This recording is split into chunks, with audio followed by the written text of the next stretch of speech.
Green flag. Green flag, yeah, because we're always talking about the red flags, you know? Yeah. Watch out for the red flags, but no one talks about watch out for the green flags. They're actually good people out there. So that's an opportunity. Now that you know there's something in you that you need to actually unravel out. Because I don't trust myself maybe in certain things. That'll be dope. Yeah. I've never seen you play chess, so for all I know, you're just saying these things. I played knight.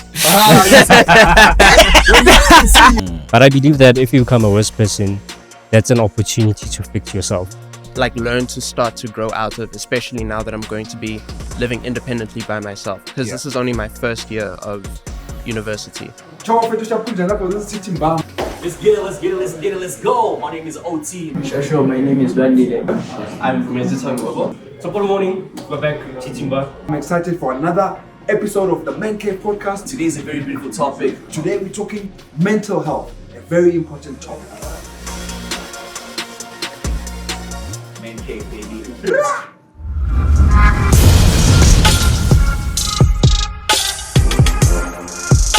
When we say our future reimagined, we're talking about the Amatyma Mancave Podcast. Welcome to another exciting episode of the Amatyma Mancave Podcast in collaboration and in partnership with UJTV. My name is TTMBHA, and as always, I'm with my brother, Ofense Tabani. What's up, bro? Let's go. Looking good, man. Oh, you love the top. Cover the man cave I haven't swag. even received my black one yet. You will never receive it. How come you get it before I do? Because black is color man, yo. Bona. So today we've got Koketso. You are Koketso? Yes. What's good, Koketso? Nah, everything's good. man. Eita, and then on the other side, we've got Lwandile. Yes. Jayami? Yeah, I'm grand. Eita. And then on my right, I've got Vume Hello. Zita. Hey, your name, Vume Zita. Yeah, well. Where now in course? Is that what it means? What does your name mean? Yeah, it's one who conquers their enemies. Wow. Very powerful name. One who conquers enemies. So that's the same as offense. Yes. My name. Yes. Conqueror. So we've got the conquerors on the that side, side. and then you've got the bosses of the conquerors on the side. So So today's episode is going to deal with the issue around mental health. You know, every time I talk about mental health, and I always cringe because I know a lot of us black brothers don't like to talk about this topic. You know, we try and avoid it. We are in denial when it comes to it. Some will even go to the extent of saying it's a white thing. You know, we as black people don't go through mental challenges. What is that? But at the end of the day, we're all human, and that's something that we need to recognize and acknowledge. You know, anxiety. I suffer a lot from anxiety, and anxiety is part of mental health, whether you like it or not. Wow. And I think for me, my greatest encounter with mental health was during COVID, during lockdown, because for the first time I'm locked up in my home. I can't go anywhere. I can't go to gym. I can't do much. Can't play golf. So a lot of mental challenges we experienced during that time. How have you guys found the experience as students? You know, as young as you are. What's your take on the issue around mental health? It's a similar thing for me during COVID as well, because it was actually my first time at home, because I grew up in a hostel most of the time. So it was my first time with my family for that long. So I got to experience myself in a different way. Sure. Yeah. You know, I jumped straight into, we didn't even introduce you guys. Who are you? What are you doing? What are you studying? Because it's quite important for us to get to understand where you guys are at in your lives. My name is Koketso. I am a digital creator. I study digital media design, also radio presenter at UJFM. And I am a creative as a bubble. Yeah. Are you still studying here? I'm still studying at UJ, doing my final year. Final year. So you're about to be kicked out of the system very soon. Or you'll come back and do your honors. Yeah, Itara. And you, my brother, one day? It's Lwandile Zangwa, but mkaqweni bangazi ngo just skates because I'm a DJ. I'm just a DJ. I'm doing my final year as an analytical chemistry at TFC. Analytical Chemistry. Wow. And just a DJ. Just. It's like just. Let's just put him in. Yeah, just give him a gig. Just give me. Hey, just introducing just DJ with black coffee. Yeah. Can you see that happen? Yeah. Can you see that happen? Must. Yeah, you must profess it. There's the power of the tongue, bro. Let's go. I'm Vumezita Ngobo. I'm doing paralegal studies here at APB. And what's APB, bro? APB, this is the campus, Auckland Park, Bunting Road. Okay, but you must educate us, but not all Yes. of us are. Yeah. Some of us are old students of the institution. So Auckland Park, Bunting Road campus. This is where I do my studies. Right. Yeah. So I'm doing my studies to at least have a qualification. I always did want to get into the media space. So doing writing and doing radio presenting. I'm prospectively going to become a radio presenter as well. So I believe that. I believe you. Sure. I'm offended, Tawani, and Yeah, Amara, I didn't ask you. We're talking about mental health. You're already. You see, this is the problem with mental health. Let's jump into the conversation. Let's jump into the conversation. Mental health. Big bro, I have a problem. Yeah. And I want to kickstart this conversation with my problem. Sure. I have a problem of ignorance towards mental health, and when anger issue is a mental health problem, when I get to an aggression level, my reactions become the most toxic in the room. Sure. And this thing comes from my student days, where I had to. You say you're from hostel. I was in hostel too. And Boarding school, that is. You guys were in boarding school. Boarding school, yeah. I nearly use like it's a super tail. I never know. Every man for himself. Yeah. So you woke up in the morning about my 4 a.m. because the hot water is gonna run out. You know. First. Yeah. So fending for yourself in a boarding school whereby you different people, different age groups, etc. We always used to fight a lot, and we never had those opportunities, such as a man cave, to come and intervene in our issues in hostel, character issues, etc. So I grew up with this thing up until my student years, and I suppressed it so much to a point that it affected me in the outside world today. So my problem is an anger issue that I'm working on, obviously, right now, that comes from my university days, and I'd be interested to know, what are your mental health factors that affect you in university today, okay? For me, if I'm being honest, you see, confidence becomes a big thing, especially within the media space. Not just the media space, even as a student. So I believe that coming to uni, that's where I really found myself, right? Because, like you said, you get used to a lot of people, different characters, and they help you become a better person. Sometimes they help you become a worse person. But I believe that if you become a worse person, that's an opportunity to fix yourself. It's like the problem comes up, then you can fix it then. Because if you don't find challenges, you won't find your red flags. So if the red flags come out, you know that, okay, this is my red flag. Let me fix it so I become a green flag, so I become better. So that's my experience. So I hear that one, green flag. Green flag, yeah, because we're always talking about the red flags, Yeah. Watch out for the red flags, but no one talks about watch out for the green flags. They're actually good people out there. Look out for the good traits. When Anjayami, what's your experience when it comes to mental health and just your experience ever sit? Yo, for me, it's low self-esteem. Yeah. What causes that? We talked up. I don't know. I really don't know, but I young shy. Sure. Because I don't trust myself maybe in certain things. Just because sometimes I think it's my skin color, usually because I go around with about light skin, all of them, and I'm the black one. Yeah. Sometimes like me. I'm brother. Dark-skinned, I'm the most positive person everywhere. My brother. We're Millennium Power, bro. So that's what sharpening me. But you know how powerful it is to be dark, bro. Yeah, now I'm trying. No one will see you coming. Yeah, now. We enjoy a game. He's bold. I was not. Never mind the smooth punchlines. I was not expecting that. I just want to say to you, bro, having a low self-esteem is an opportunity to become the light in the room, right? No punchline, no throw. Wanna come back? They tried to make me. I had a similar issue in high school, but I'm a rapper, so I always had punchlines. I always had comebacks for everybody. So they always gave me an opportunity to always stand out. So we stand out. So low self-esteem, is an opportunity to actually tap into the greater self. Yeah. So if you don't have low self-esteem, you don't know how great you are. So that's an opportunity. Now that you know, there's something in you that you need to actually unravel out. Sure. With the Idris Albas of this game, the Shaka Zulu, let's get Michael it. Jordan, bro. Exactly. Yeah. I mean, that man is dark, but he's got a lot of money. You can't take that away from the guy. I grew up Ekasi, interestingly enough, being called Mafoster. And that had a very negative mental outlook on myself, because I thought of myself as someone of foster cool. But then I realized, no, actually, some gets a foster in life if you think about it. All of us, wherever we are right now in our points in life, si foster to get to where we're at. So why must you feel bad for someone putting it on you because they don't have the ability to go out and get what they want? And you, how's your experience been? With my experience, I've had to learn how to be okay with being by myself. Sure. Because a lot of the time, and this has been a problem for forever, I was very afraid of emotional isolation. So it's like being around as many people as possible, but having no one to talk to.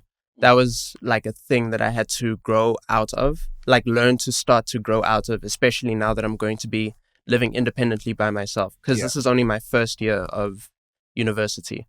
So it's like, okay, my parents, I don't have to like always call or lean on or just go home whenever. And I'm not going to be paying for, that's another stigma right there. I'm not going to be paying for therapy. One, I just can't afford it. And two, is just not very socially accepted within the Black community, especially. So then it's like a thing of learning to find that one person to talk to, but then also learning to be by myself and know how to think for myself.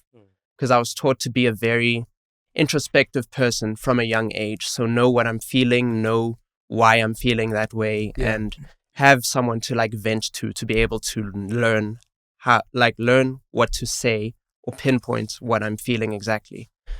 So it's just a very difficult thing to now learn how to be by myself, as well as learn that I'm not necessarily isolated from everybody. I just need to learn how to have fun sometimes. It doesn't always have to be a deep conversation. Start attending just gigs. Yeah. Just gigs and join my foster's man cave. Let's talk about the stigma amongst us Black people when it comes to seeking professional help from a psychologist and people that know better about these conditions. What do you think is causing us Black people to have such a negative tone when it comes to someone saying, I'm seeing a shrink, I'm seeing a psychologist? There's a lot of things that are negative around that. What's wrong with you? It's not in our culture to go and sit with someone and tell them your problems. Indota doesn't do that. You don't expose yourselves like that. Have you guys experienced any of that in your young lives? I've experienced that with my dad mostly. He's very, it's very ironic. He was the person that taught me to be very in tune with my emotion. But I think that was because he saw where he was in life and he didn't want that same emotional and mental turmoil for me. So then, he was very much the person that was like, no, you have to go seek professional help. You have to know how to be in tune with yourself, know what's going on with you. And then when it's his turn now to go, like for the family to go, okay, it's your turn to go seek professional help because you do have issues that you need to sort out. He's very much, I can do that. Real men don't need therapy. Like, we don't need help. And so then it feels very weird now that I have to be the one to tell him, okay, it's your turn to get help. Yeah.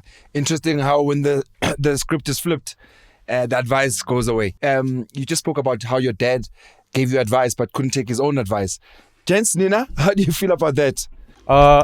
For me, it was a thing of, I won't speak for all Black people, but I'll speak for my family specifically, right? Yeah. So I grew up in a family where we used to joke around a lot. Like, my family, those are funny people, right? Especially on my dad's side. So for you to have serious conversations, it's quite rare. I mean, the first time I had a conversation with my dad, a serious one, was after his father passed away. And at that time, I was in my teens, late teens, right?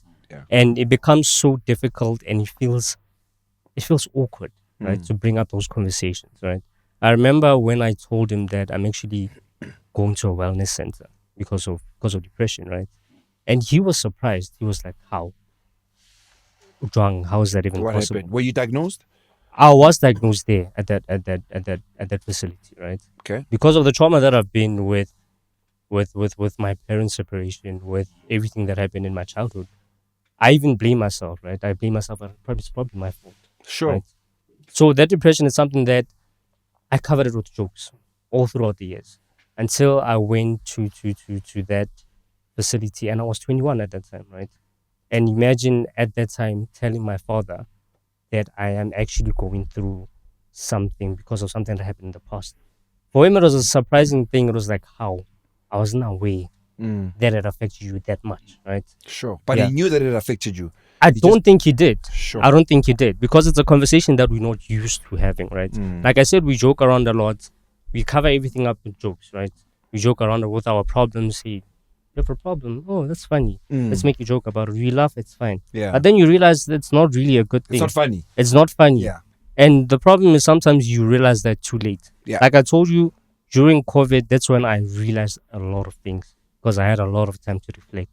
Then I realized, no, was that thing. So I had to accept it, and I had to go seek for help. I just want to say that laughter is a healing mechanic. Never isolate that. That's why comedy plays a huge role for healing depression. I watch a lot of comedy because I go through a lot as well as an individual, obviously. And it's healing, bro. You find comedians who bring content that has to do with what you're actually dealing with, but they have a healing element towards their exit strategy, that when you leave that comedy show, you come out a better person. So never, ever isolate comedy or laughter as a healing factor. Keep laughing, bro. I crack jokes with TT. Why? Yeah, that's all he knows. I mean, that's his life. Yeah, this is his mantra. Yeah, because I'm the better laughter. Yeah, laughter is quite a therapeutic. It's very therapeutic. It is. Yeah, I mean, these are things that we should be talking about. Absolutely. What are the healing mechanics of what you've been through? Just what are the healing mechanics that you're putting into your life right now for your low self-esteem? Yeah, I think putting myself first, not forcing or wanting people to be in my space. I can be alone and watch my TikTok or YouTube, and I'm more focused on YouTube just to laugh, just to watch and have fun with myself. Not be in a space where I will feel bad or feel not wanted. Yeah, but be putting yourself first. And DJing as well. And DJing, and I'm a resident DJ here. That's awesome. UJFM, I mean, music is therapeutic. Sure, very You know, they Very.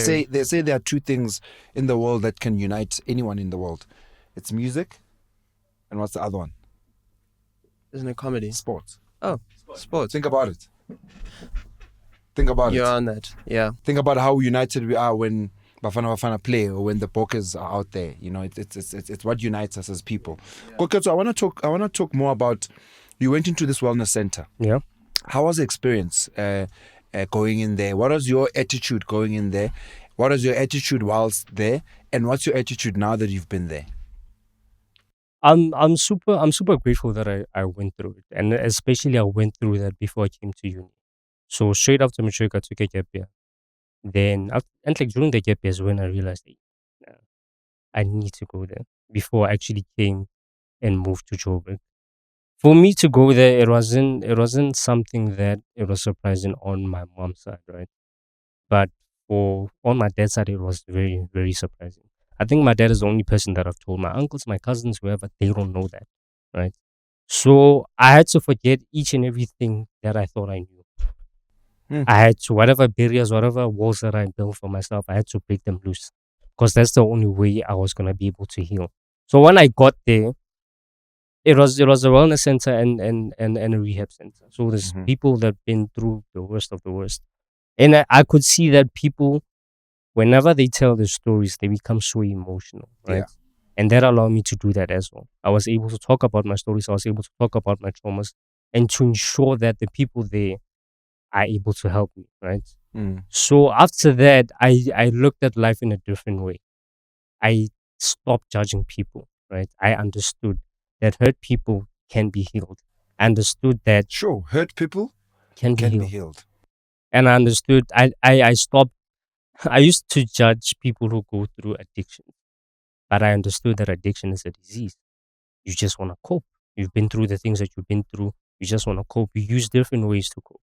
For you, it's laughter, it's jokes, it's stand-up comedy. For you, might be music. For you, might be the end of a whiskey bottle, right? Yeah. I'm not going to judge you, right? Because you think that that's the healthy way, but sometimes it's not. So I got to learn that there's healthy ways to deal with your issues. Damn. Yo. And would you recommend for someone out there who's young, maybe they're going through what you went through in the transition from school into the varsity life, and maybe they also want to take a gap year, would you advise them to seek professional counsel? 110%. There's no doubt in that. Wouldn't that depend though? I think so. On the It's all dynamics? relative. Yeah. I mean, not everyone can afford to take a gap year. Let's start there. Your economic circumstances might not allow you to even take a break because of your environment at home. Maybe you are forced to go straight from matric straight into To uni, yeah. not even uni. Go into the workforce. You have to go become a waiter. You have to go earn your stripes because you don't have the backing. You know, I think we must also always talk from all points and not just from one point of privilege in everything that we say and everything that we do, because there are other people that don't have that privilege of going to seek counsel. But I think it's important to have these conversations. You said earlier on that you are a loner. Yeah. How do you get to a point of defining yourself as such? It took a very long time because I used to be a loner before, especially when I was suffering with my own mental issues. And this happened a lot, especially as you guys brought up during COVID. Because as COVID happened, now I'm at home with my family 24/7 and I don't feel comfortable opening up to them. So I'd much rather spend time in my room. Then I got out of that stage in my life as more introverted, became a very extroverted person. Even when I was an extroverted person, though, I always wanted to be in the company of other people. So I just went from one extreme that was To the unhealthy next. to the other extreme. Yeah. So then I had to learn that I need to balance it. So Sure. it's like, of course, no one should be in isolation for too long, but you have to learn to know and be comfortable by yourself. So then it was very much like a thing of learning how to enjoy things that I would enjoy with other people. So listening to music or cooking for myself and just having very therapeutic hobbies. So hobbies where you can just like put your work in and then be satisfied with what comes out. Yeah. I just want to express, bro, listening to the guys talk, it's very important to acknowledge that going for therapy is the best thing any young man can do for themselves.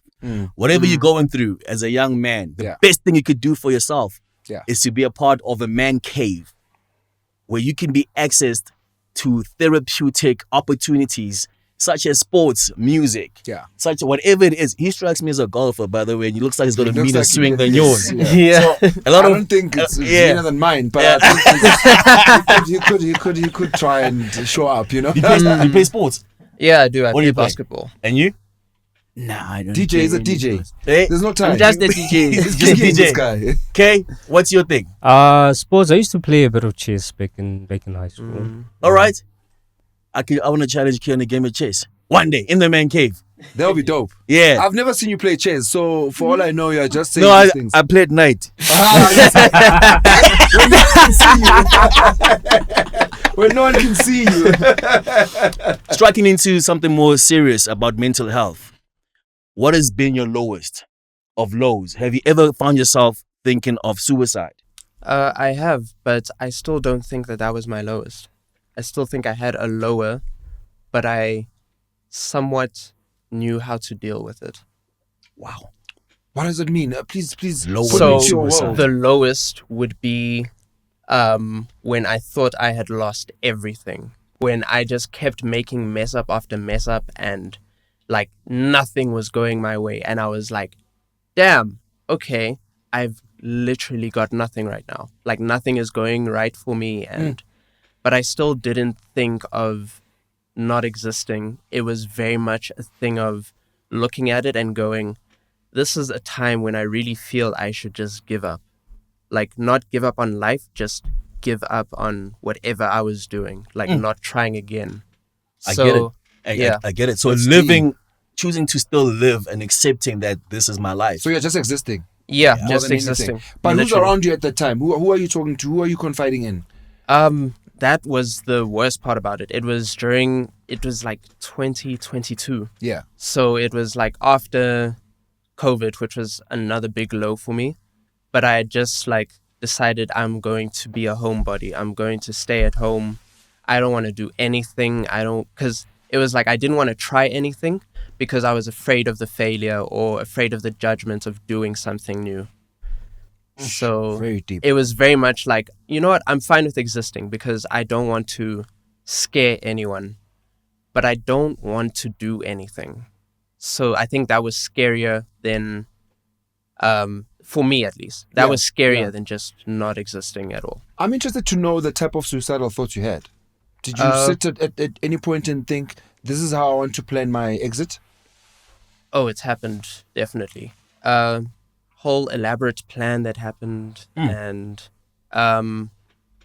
but I didn't, like, it was a whole elaborate plan, but I didn't really have anything, concrete in place. So yes, there were different strategies that I was thinking of, but nothing that was really, what's the word for it? Nothing that was really cause for concern for anyone, because I never really had, it was very much sure I had those thoughts. Yeah. But I made sure that they were in solutions where I could only get those things if I was really desperate. So, yeah. Just? Nah, I haven't. Nah. You've never experienced suicidal thoughts? Mm-mm. So in the lowest of the low that you've experienced, you've alluded to the fact that you've had a low self-esteem because of your skin tone.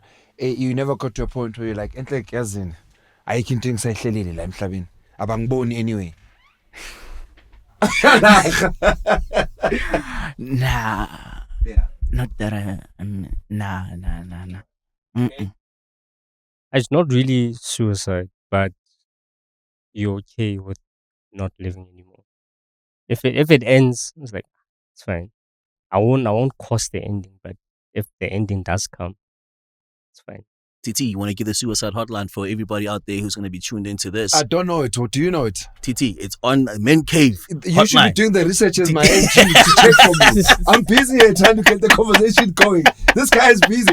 Anyway, we'll give the hotline. I think it's important to have such hotlines available for someone who might be watching this particular episode and they are going through a depression of sorts. And you must never underestimate when someone is acting like they're all put together. You know, we can all dress well, but we carry a lot of scars inside. You know, we carry a lot of childhood traumas that we unfortunately don't express. And I think that's why we've got this Man Cave podcast, because we want you gents to be able to articulate yourselves the best way you can.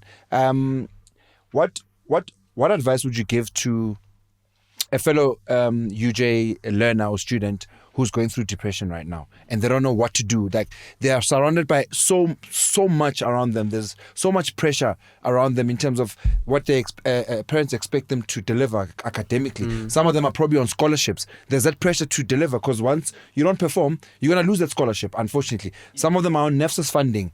It's a lot. It's a lot. What would you say to someone like that? For UJ, good thing about UJ is that they offer services, psychiat, that's what they call it. So where you get psychological help. What is it called? Psychiat. Psychiat. Is there a number that... There probably is a number. Okay. Yeah, there probably is a number. If you go on Google and just say Psychiat. PSYCAD, UJ, you're probably going to find it. 100%. And it's available for all students. So go ahead and talk to someone. They are willing to help all the time. And that suicide hotline is Yes, sir. 0800 567 567. That's 0800 567 567. And just mention that psychiat again. Just spell it again so everybody can jump onto it. PSYCAD. Psychiat. Lwandile Wena, if there's a student that's going through low self-esteem, let's talk to something that you can relate to. How would you advise them to come out of that low feeling into a high? I think it will be accepting yourself the way you are, Yeah. and embracing your skin color or whatever that makes your esteem low. Yeah. Yeah. Got you. Yeah, I think it's that. Yeah, just accepting yourself and not try to make others don't try to make others to love you or be with you, even though they don't want to share space with you. I think That Aisha felt it. Are you guys at any point in your lives ever finding yourself in denial of how you truly feel? Oh, and it you just has, keep suppressing this? It has happened before, but I'd say that was when I was much younger, as a teenager. Yeah. Because it was very much... I also went to a boarding school, so I grew up in a hostel. The culture there... The culture there didn't allow for people to really express what they were feeling, because then it would turn into a big joke. So it was very much like you feel something, but then you find yourself being in denial of it, or using jokes to cover it up, or minimizing the problem. Sure. Yeah. Sure. So the number for PsychHead, all right, it's Yeah. 011-559-3324. That's for the Auckland Park Kingsway. And the Auckland Park Bunting Road, which is this campus, Yeah. is 011-559-1318. Thank you, Kay. Thank you so much, OT, for that. I want to give an opportunity for each of you guys just to give us your parting shots around the topic of mental health, whether it's advice, whether you want to say something very special to somebody who might be going through it and might need just that word of encouragement. We'll start with you, Vume. I think I'll do a word of advice. Because I particularly, my biggest suffers right now are anxiety, depression, and even borderline personality disorder. So my biggest word of advice, which sounds very generic, but I promise you it will help, is just to take it as slow as you can. So find things that are urgent at that moment, complete those. If it's a small thing that you can do, just do something small so that you can carry on building exactly what you need to get to. Because if you start with the small things, you can get to the bigger things, because you'll have the confidence once you've completed the smaller things. Sure. And the smaller things, it doesn't have to be making your bed or taking a shower. It can be as easy as, let me pick up my clothing from the floor and put it in the washing basket. You don't have to do the laundry. You just need to pick up the clothing, put it in the washing basket. Sure. And then from there, it can be, what is my urgent task right now that I need to complete? I'll do that, but do it over time. Take it very slow. Sure. Good Yeah. advice. Randile? I will say resilience. Ndoda mawuwava uyithathe. Sure. Don't wait others Awuzwa. for ukuthi bakuphakamise. Awuzwa. Vuka uyithathe. Yo. That's what I can say. Yo. Vuka ugeze ubangene. Vuka ugeze ubangene. Yeah. Injalo. For me, actually, I just wanna echo what they said. Yeah, you wanna accepting yourself, and comparison. Comparison is the killer of joy. Comparing yourself to someone else, it's human thing. It's a human thing, but try to avoid it as much as possible. Right? Even growing up in the hostel. A hostel is a hostile environment. Yeah. Hostile. It's a hostile environment, because especially for me in the school that I grew up in, my school, it was a horse school, so it was very, very sports orientated, right? And being the only disabled kid in the whole of the building, the whole of the hostel, comparisons are gonna happen, right? You'd love to play sports, you'd love to go out and run around with other kids, but sometimes you can't. And accepting yourself and accepting that you are in that situation is one of the things that made my mental health kind of go down. Yeah. And especially accepting that it's never going to change. Yeah. Right. So accepting yourself and decreasing your rate of comparison, that's one advice I'll give to someone. Sure. Thank you for that. OT, your parting shot, bro? My parting shot is, we are all kings, we are gods, we are supreme, we dominate. This is the Man Cave, baby, and we are here to take over the world. My man, you and I need to start something, and you and I starting the first Man Cave basketball team from UJ. We're doing that, right? We're doing Because he it. can't play. We're doing it. I'm a golfer. We're We're doing to it. play with him, and we're doing the chess team. So we're going in, big bro. What's your parting shot? My parting shot, firstly, thank you, Vume, Randile, Koketso. Thank you for sharing your experiences. It's important for us to make sure that this Man Cave really helps others out there. And for me, my parting shot is that mental health is a reality. You know, one thing I can encourage you if you're watching this is just exercise kindness, because you don't know what the next person is going through. Whilst you exercise the kindness, subscribe to the Amatyma YouTube channel, subscribe to the UJTV YouTube channel, and let's grow this together. Whatever happens in the man cave Stays in the man cave. Sivale. Let's go. Let's go. Thank you, gents. Thank you.